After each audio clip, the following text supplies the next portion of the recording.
معركة إسلي. بلا شك بزاف ديال الناس كيسمعوا بهذه المعركة اللي اندلعت بين المغرب والفرنسيين، ولكن ماشي كلشي كيعرف أسباب اندلاعها والأجواء اللي دارت فيها، وأهم حاجة نتائجها على المغرب وعلى المغاربة. وهذا الشيء اللي غادي نوضحوه في هذا الدرس الأول من سلسلة تاريخ المغرب بالدارجة المغربية. فرنسا احتلت الجزائر في القرن التاسع عشر، وبالضبط سنة 1830. وبطبيعة الحال الشعب الجزائري كان لابد أنه يقاوم الاستعمار بحال كاع الشعوب اللي كتعرض حدودها وأراضيها للاغتصاب. ومن بين المقاومين اللي كانوا في ذاك الوقت كيدعموا حرب التحرير هو القائد عبد القادر الجزائري، اللي كان بالنسبة للفرنسيين ثعلب ماكر في الحروب والمقاومة، واللي استطاع يلحق بهم خسائر كبيرة في الأرواح والعتاد. الشيء اللي خلى الفرنسيين يفكروا في حرب جدية معه، واستطاعوا لبعض الشيء أنهم يحاصروه في الحدود بين الجزائر والمغرب، لدرجة أن الأمير عبد القادر اضطر ينسحب ويدخل للمغرب طلبا للعون والحماية، وهو الأمر اللي وفروا له السلطان المغربي آنذاك اللي هو عبد الرحمن بن هشام.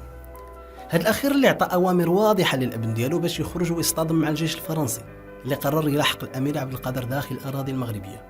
وفعلا اندلعت معركة إسلي بالقرب من مدينة وجدة نهار 14 غشت من سنة 1844 بين المغاربة والفرنسيين اللي قصفوا ميناء طنجة وقتلوا أكثر من 155 مغربي قبل ما يقصفوا ميناء تطوان ومن بعد منه ميناء أصيلة.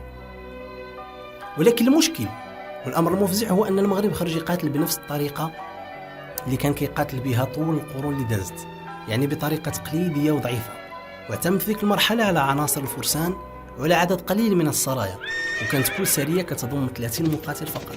وهنا كانت المصيبة الكبرى، لأن فرنسا استطاعت تسحق المقاتلين المغاربة في لحظات خاطفة لأنها استعملت المدفعية اللي ما خلات الفرسان وخيولهم ما يديروا قدام أسلحة متطورة وجيش جرار كان العدد ديالو كيفوق 25,000 جندي قادهم في ذيك المعركة الماريشال بيجو، اللي استعمل معلوماته العسكرية وتجاربه الميدانية في معركة غير متكافئة لا من حيث العدد ولا من حيث العتاد. واستطاع أيضا أنه يفرض على المغرب شروط قاسية في الاتفاقية اللي تعرفت باسم اتفاقية لالا مغنية، واللي كانت في سنة 1845، يعني بعد عام على معركة إسلي اللي شكلاته ومازال كتشكل نقطة سوداء بالنسبة للمغرب وتاريخه. أما فرنسا فاعتبرتها معركة مهمة وكبيرة تستحق الاحتفال، لدرجة أنهم رسموا لوحة عملاقة ما زال الحدود الساعة معلقة في قصر فيرساي، واللي كتبين لحظة استسلام القوات المغربية للماريشال بيجو.